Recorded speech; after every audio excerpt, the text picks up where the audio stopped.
happening, y'all? It's Regg, the big homie and your friend. At it one more again, trying to find a new way to win. What you doing today, huh? Me?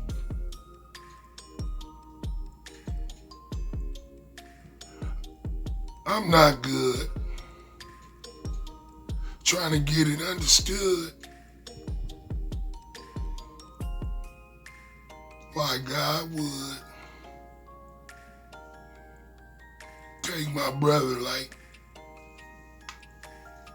like he did.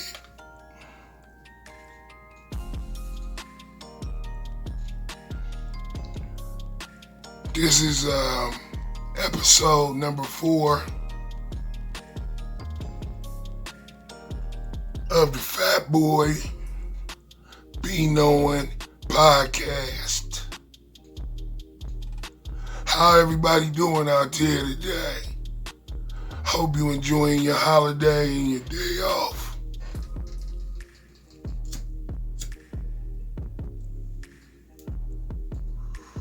I don't think a motherfucker can wear white after today, right? Anyway, I don't know where to start.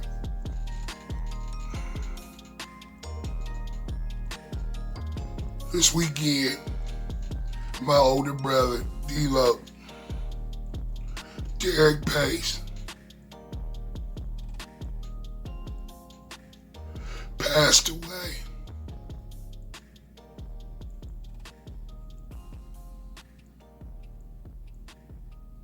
He was 51 years old, born on Christmas Eve, 1970.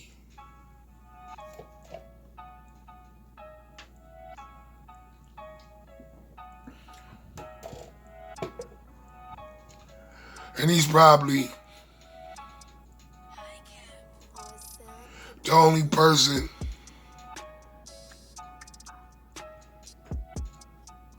that I wouldn't mind being like. But don't get me wrong.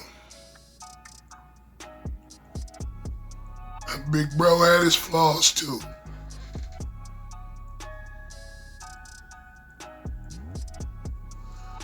Sometimes he would get a little selfish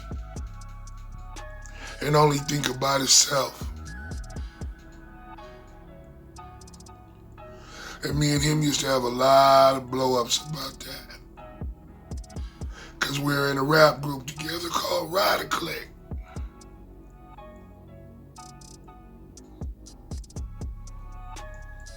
And I'm telling you, once my brother figured that out, how to put songs together,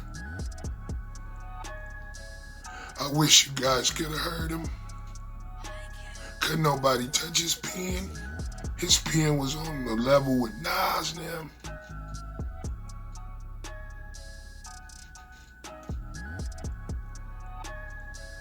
So, I think about 12 years ago,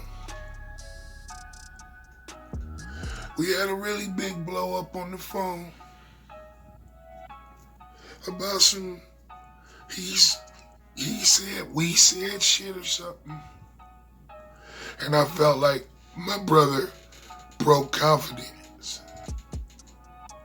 And I already couldn't depend on him to be on time. And this is just what I was thinking at the time.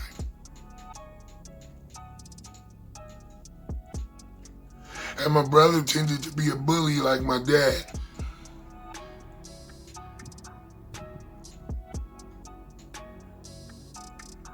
So as the conversation got more heated,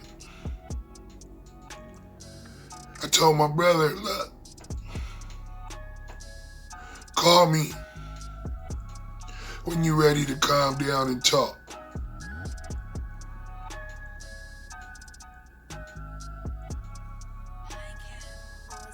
So I felt like I put the ball in his court.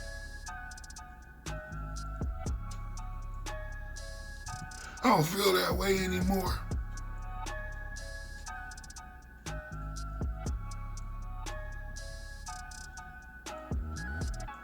I should have continued to try. I should have loved my dude unconditionally. I can't speak for his perspective, but I never for one day believed he didn't love me. I just felt like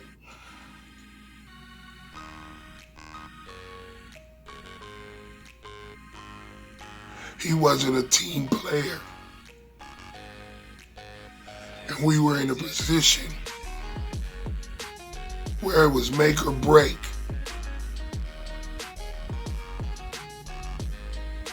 And we had to be a team. It was 4 of us. G-Dog, the oldest. Then Swizz. Then Lo.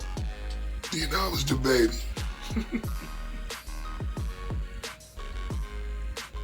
But I bet my sister Vay more gangster than all of us. Shit, she should have been in the group too.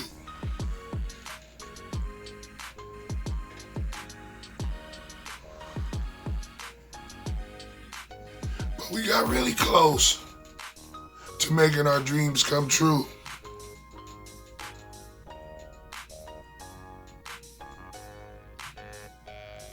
And that's for another video, a longer video, a video that I can't wait to make and introduce you guys to some of this music we got. Shit, I had a single that charted number 30 on Billboard called I Got It Made. I'm gonna put the video at the end of this. My brother was in it. And the B-side was a record called Check Nuts.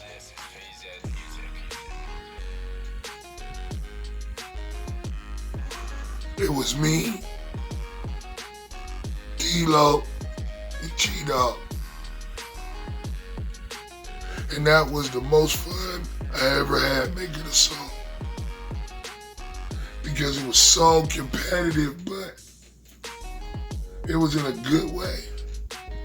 And we all were trying to spit the hardest 4 bars that we could. It was dope. It was really dope.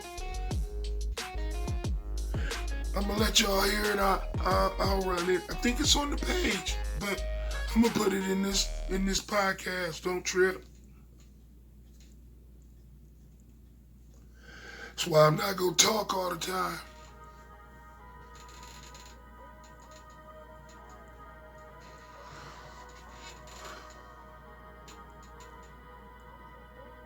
It's crazy, man. I miss my brother.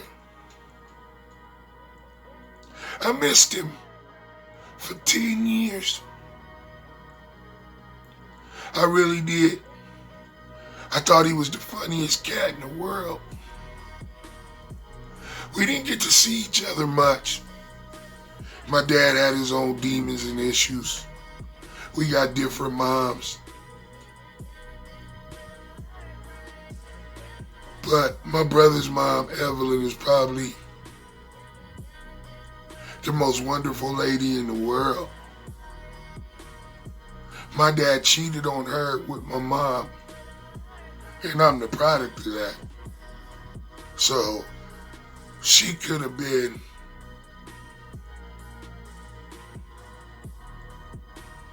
bitter and not want to even look at me.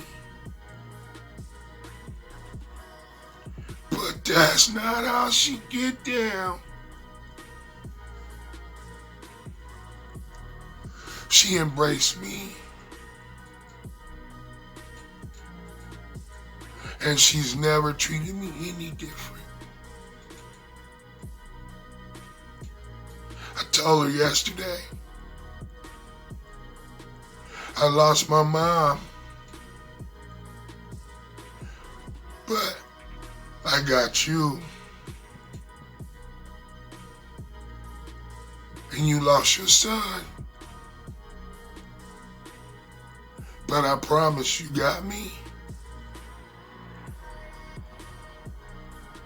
And I probably never meant one thing more than those words. And I'ma press hard for my brother. My brother got 7 kids.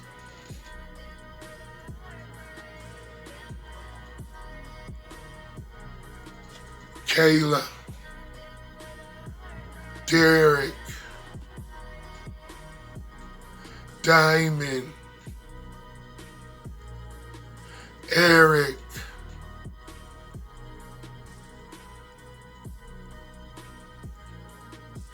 Dorian,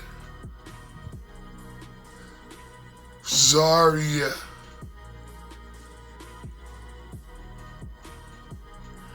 and Lil Daryl.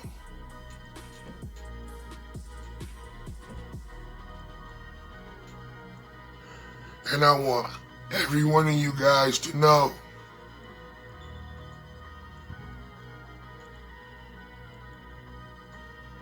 that I'm here for y'all.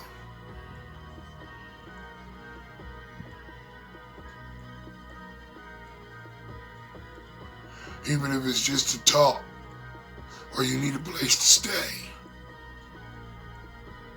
My family's here for y'all. You guys deserve that. And I'll never replace your dad. But I'm his little brother. And I hope I'm close enough to help y'all make it. Because I know you guys are all going to make it through this and be successful and strong. I know you guys got issues and that you want to understand about your dad. I'm here. I'll give you as much information as I have about him.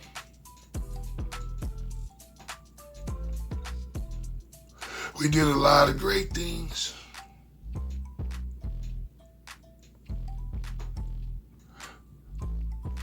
And guys, your dad was probably one of the dopest MCs I know.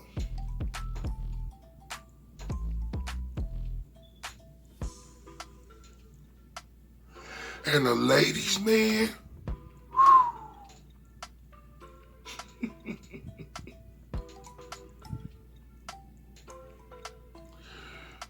During the same time I fell out with my brother, we also fell out. And when I say we, I'm talking about me and Swizz. We also fell out with G-Dog.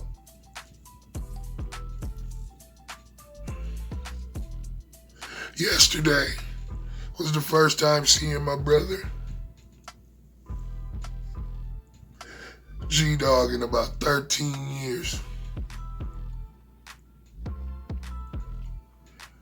He and I used to butt heads. Oh my God. We didn't get along about much of anything. But I always loved him. And I know he always loved me and he always had my back. And I didn't think I would ever be able to reconcile with Cuz.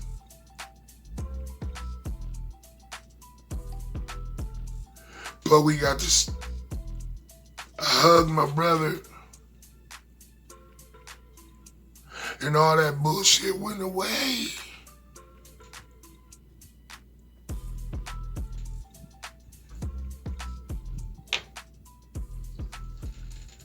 When I let go of the embrace of my brother that I had been through near death with, jail with, but also had dinner with Garth Brooks with,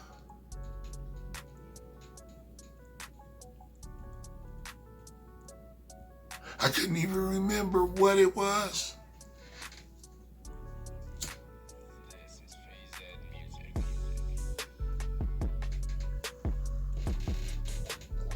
I believe we all needed to go our own ways and become better men and stand on our own and stop depending on each other. And I think everybody is doing well. Well, with one exception, and that's Derrick. And I think the only thing bad about his situation is that we don't got you no more, homie.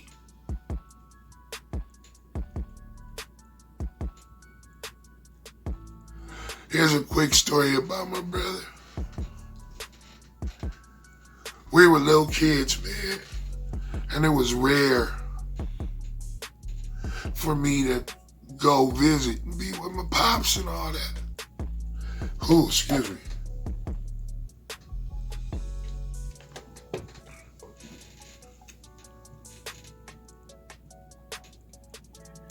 But just so happened,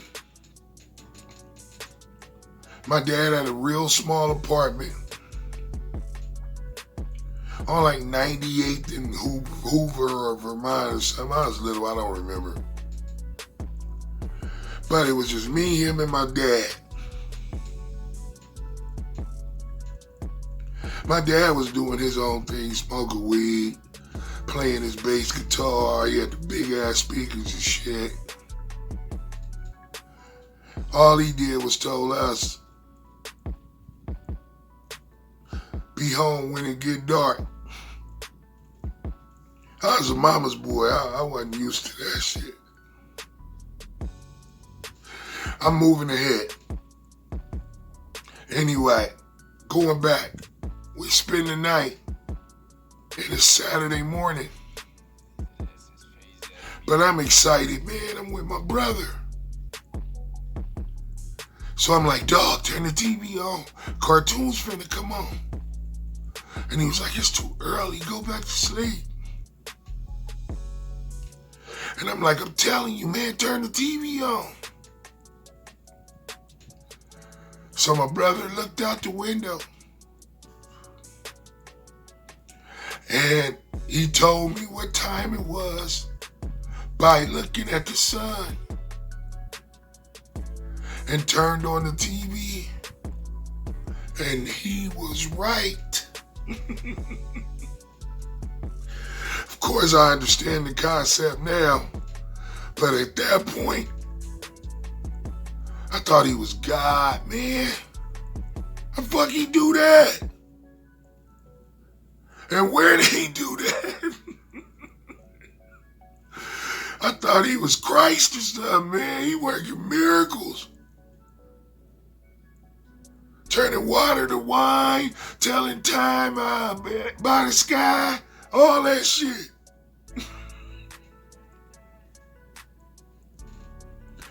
So now, fast forward back to my dad telling us to be home by dark.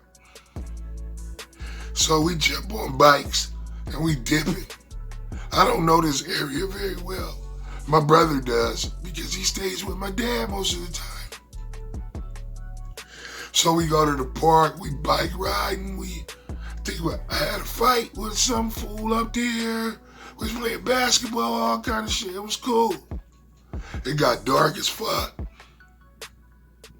I was like, Derrick, we need to go back.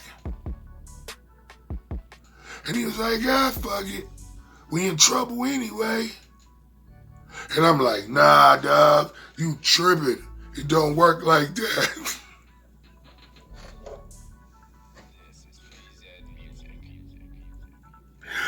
I was 1,000,000% nerd, let me tell you. So I finally beg him, and he's like, all right, man, we go home. We walk in the door. My dad's playing his bass guitar. It sounded like Guitar Hero. Bling, bling.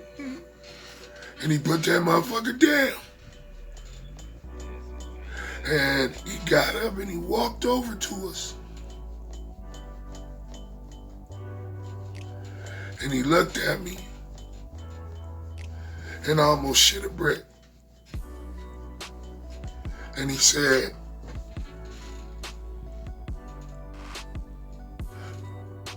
"What made y'all late?"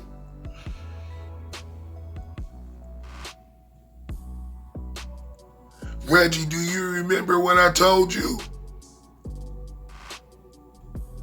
"I'm scared to death."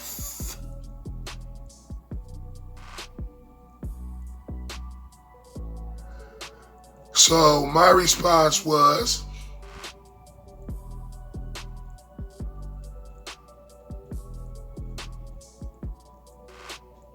"I remember,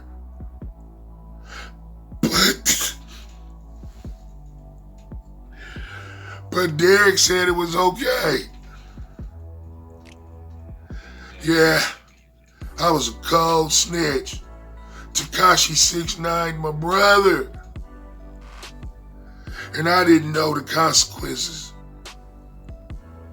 So my dad was big, man. And my brother's reel was really thin. He socked my brother in the chest so hard that it looked like my brother's body conformed around his fist. And he just hung there for a second on the end of this fucking meteor he threw at my brother. Then it was like it sped back up real time, and my brother flew through the closet door like a cartoon. Not knocking it in. And I may be embellishing a little because I was young, but I can swear he left his body part in the shape of his body in that motherfucker.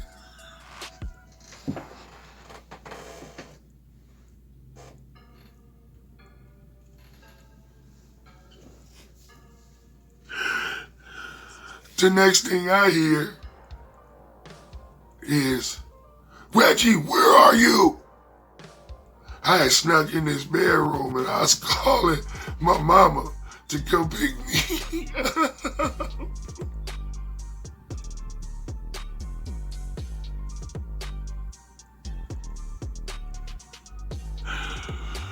So while we were waiting on my mom, he came in there and he said, "Who you talking to?" I said, "My mom." And he calmed down. And then he talked to my mom for a second. And he hung up the phone. And he told me I was a pussy. And told me to go get my shit together and wait in the room for my mommy. So when I went in the room, Derrick was in the room. And I had my head down. And he came over to me. And he put his arm around me. And he said, "It's all right, little bruh.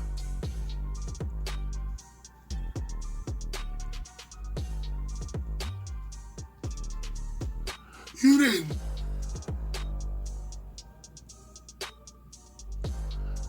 didn't know what was gonna happen.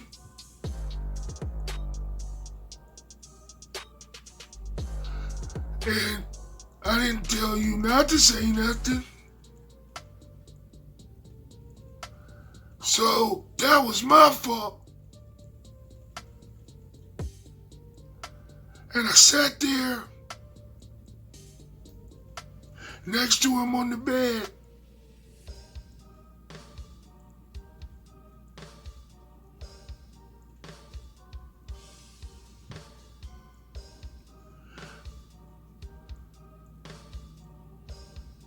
And I felt like I really had a brother. That was the first time I felt like I really had a brother.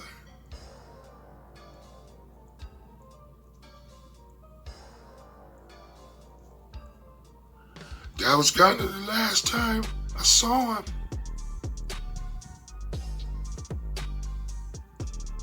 Saw my dad a couple of times.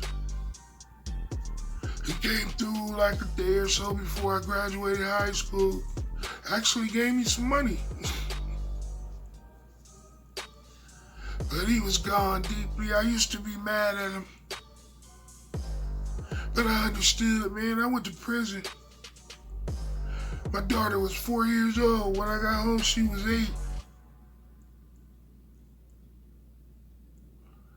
It wasn't her fault. She was just the victim. She probably felt everything I felt. But as I got older, I learned everybody has a cross to carry. And sometimes things that you get mad at people for, you should really try to find out why. It may be hard because people aren't going to tell you. And you're going to feel like, why I got to do all this work when they could just tell me? I am like super, that's me all the time.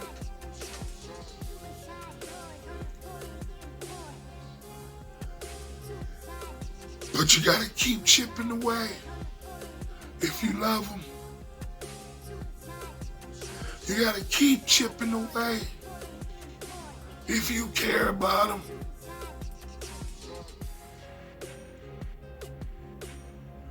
And sooner than you know it, you'll punch through. And it'll all come flowing out.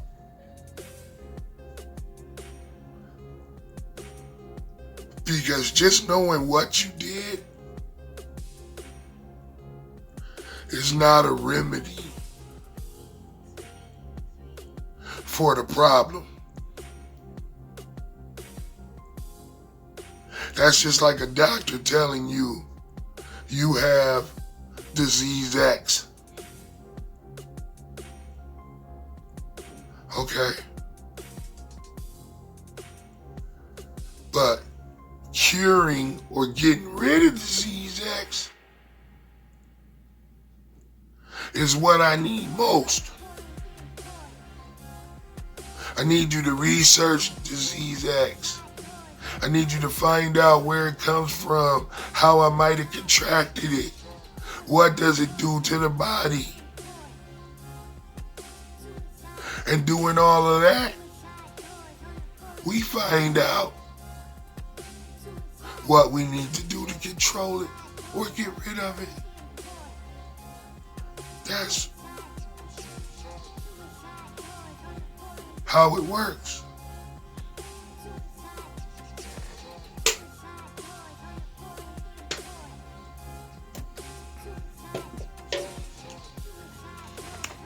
Sorry, I'm cottonmouth, guys. I took my medicine and I'm smoking on this birthday cake. It's fire. Would this be considered an exotic?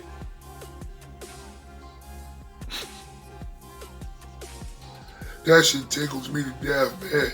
I hear people talking about paying $3,800 and $5,000 for a pound. And I'm like, it's weed. It's grown inside. Yeah, you can grow better if you got the room dialed up correctly and you have the right nutrients. Yeah, you could get some great bud. But I ain't never seen no $4,000 a pound, but God, I gotta set me and grow up. Because if y'all paying this, I'm gonna beat the shit out of everybody because I can charge $3,000 easy. of the highest grade on the planet. God damn it. See, I got sidetracked again.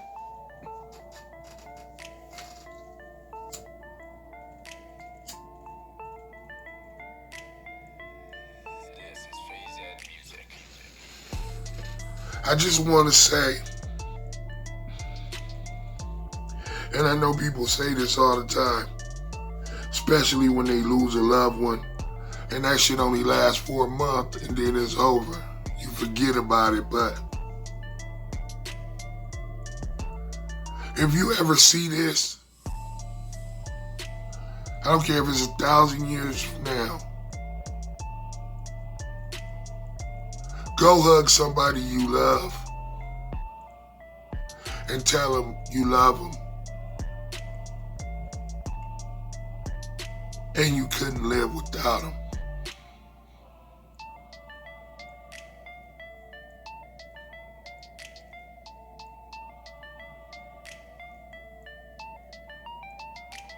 I'm petty.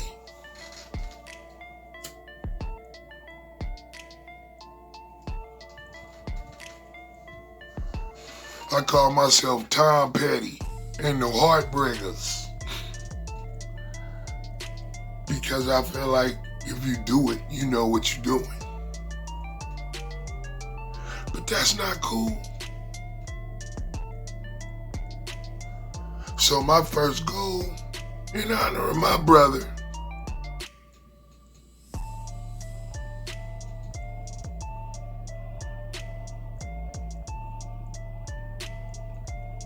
is to work on my pettiness.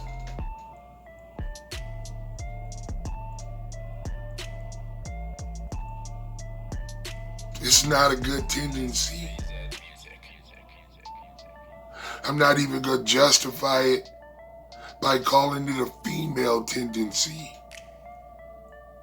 because it's just as whack when they do it. It's just a disgusting thing to do.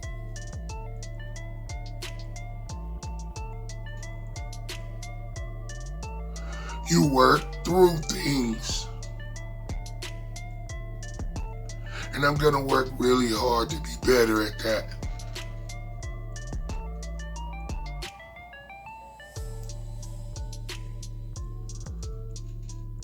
I just want to say, because I'm wrapping this up right now, because this is really hard. I can't even believe I'm doing it.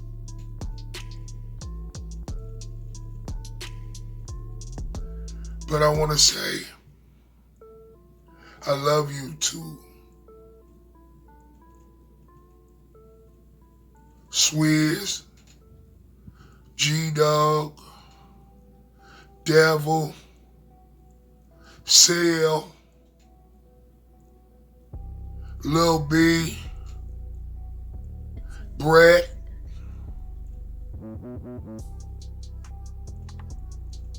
Shammy,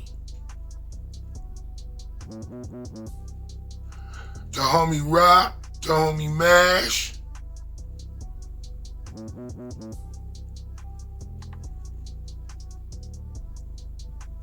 my brother Trev,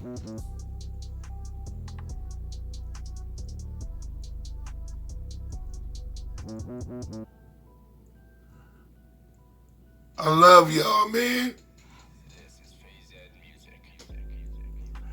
And I hope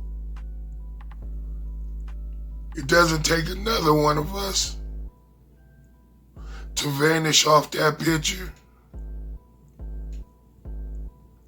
before we put it together again.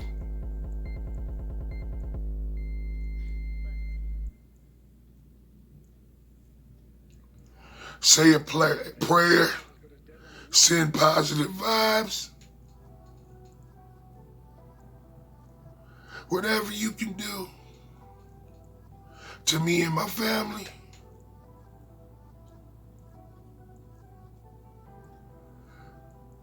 I got 3 nephews. They gotta figure it out real fast.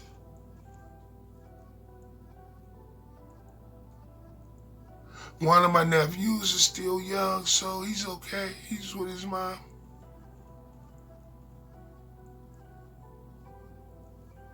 But there's 3 of them that gotta make it work.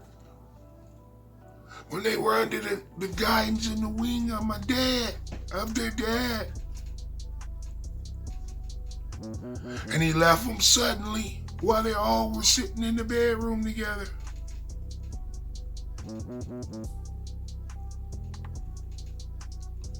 I got 3 beautiful nieces.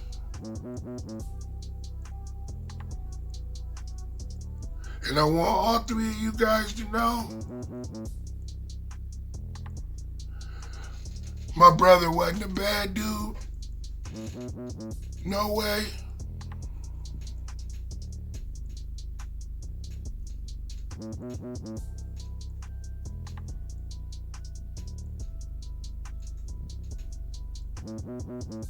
Thank you for tuning in to episode number 4 of the Fat Boy Be Knowin podcast.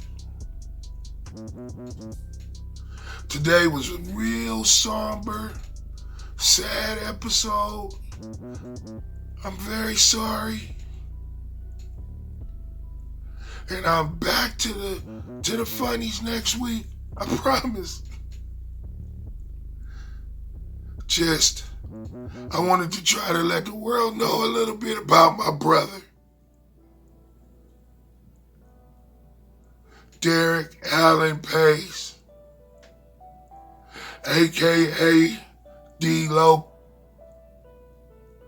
a.k.a. D Loko, b.k.a. the Lokester.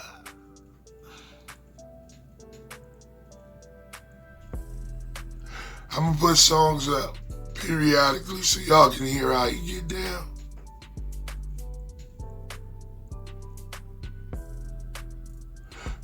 Please like, subscribe, set the notification bell to all. I drop videos, sometimes every day. If not, at least every other day. So come on, man. Share with your friends. Let them know that we over here talking real shit. And I want to get the numbers up enough so you guys can participate.